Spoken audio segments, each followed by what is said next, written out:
Before I start the video, I would like to make a quick announcement. While I have been away, something happened. That's a thing that happened. I just want to say thank you to all the new subscribers and welcome to the channel. I hope you guys enjoy the content. I do plan on making videos again on a more regular basis, so be sure to keep an eye, pun intended, on the channel. Also, I might be adding a new format feature to the channel, so be sure to check that out as well when it drops. Final announcement is that I also have created a Subscribestar page. I know Subscribestar is still in the process of confirming a bunch of pages, but I wanted to make sure I had one. I did make a Patreon page, but it was up about a week before the Patreon purge began. You are still welcome to donate to me on there if you wish, but know that my time on Patreon will be very limited, and once my page is confirmed on Subscribestar, I will be moving full-time over there and deleting my Patreon account. Links for both will be in this description below. Now that we got that out of the way, on with the show.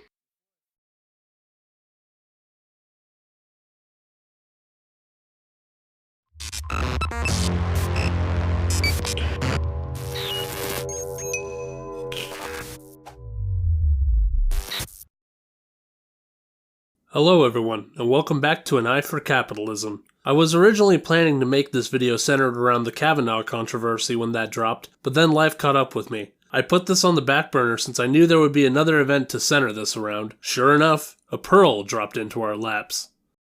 Right, the argument, I guess, here is that would you kill baby Hitler? And the truth is that no pro-life person on earth would kill baby Hitler, right? Because baby Hitler wasn't Hitler. Adult Hitler was Hitler. Baby Hitler was a baby.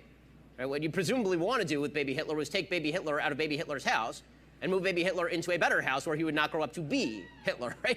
That's the idea. This thought experiment is an oldie but goodie. This concept pops up in the collective consciousness from time to time, but this was centered around the recent March for Life rally. Now, there have been many thought experiments to push the limits of ethics and morality, the most famous being one called the trolley problem. However, that one I will save for a more comprehensive video. Now, a principled pro-life advocate would understand that a child is an innocent and has nearly limitless potential ahead of it, good or bad, moral or immoral, ethical or unethical. Killing a baby that may well end up eventually becoming a sociopath or worse is not reflective on the baby itself in a vacuum. However, many people only see a chain of cause and effect tied to their very being, and thus justify the cold-blooded murder of an innocent. This was shown in two different ways in regards to the topic. A New York Times poll asked the same question Ben Shapiro did in 2015. A whopping 42% answered yes, while 28% said they weren't sure. Only 30% of people responded with no. I find this absolutely stunning, and it shows just how morally bankrupt our society has become. Even the Washington Post felt the need to offer some other option in reaction to this poll. The second was an outpouring of Twitter lefties who outright claimed they would, or justified this position because of their views on abortion. Let's also throw in Jeb Bush's hot take in for good measure, in the name of balance. I said, if you could go back in time and kill baby Hitler, would you? I need to know. And crazy. Hell yeah, I would. Even if he was really cute. No, look, you gotta step up, man. I mean, that would be key. Problem with going back in history and doing that is, as we know from the series, what was the name of the Michael Fox movies? Back to the Future. Back to the Future. It could have a dangerous effect on everything else. There's a lot to consider in this. But I'd do it. I mean. Okay.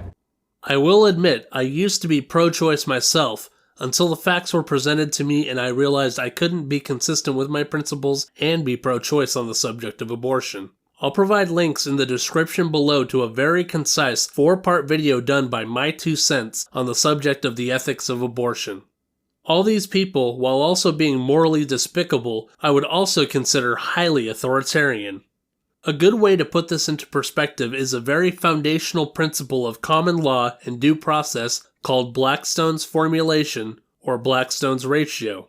This principle was named after William Blackstone and was formulated in his work, Commentaries on the Laws of England, published between 1765 and 1769.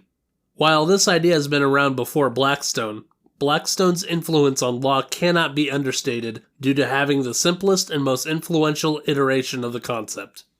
In his writings, he states the principle as such: All presumptive evidence of felony should be admitted cautiously, for the law holds it better that 10 guilty persons escape than that one innocent party suffer.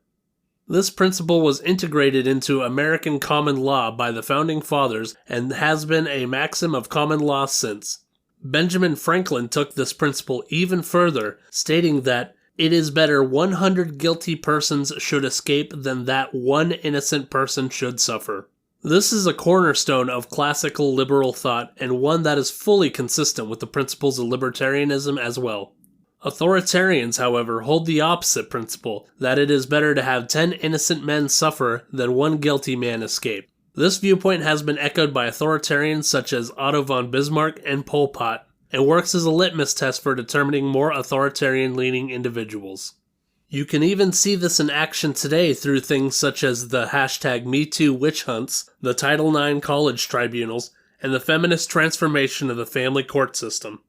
There are many valid reasons to oppose this cruel principle, but the most important one is that it presupposes force in the name of the greater good is justified when it clearly is not. In the case of Blackstone, some guilty parties might be freed, but the key word there is might.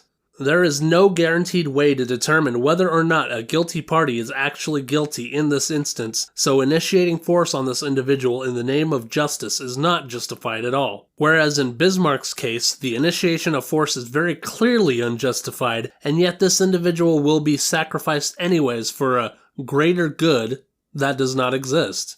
This is the foundation upon which due process stands, and can also be used in the context of the baby Hitler argument. A child, being an innocent, is not in a place where its fate is sealed. There are many things that could have led to creating the man that would eventually become the leader of the Third Reich. Maybe there was a problem in the upbringing. Maybe he viewed the events of Weimar Germany and grew hateful. Maybe he could have had some kind of therapy. Even something as simple as if he was born and raised in the US could have led to a different series of events that turned Hitler from the leader of the Third Reich to some regular Joe. The people who would kill baby Hitler instead believed that he was somehow fated to become who he became, as if it was written in the stars. They would, instead of coming to an ethical position through logic and reason, simply believe and have faith. It's utterly irrational, and these people have shown their true colors by aligning with the principles of tyrants and despots. So if you are challenged into a thought experiment that places you in such a position, give your position a much deeper think. Use reason and logic to see if it is ethical and consistent. I hope this video helped shed light on a core principle of ethics. I'll see you next time.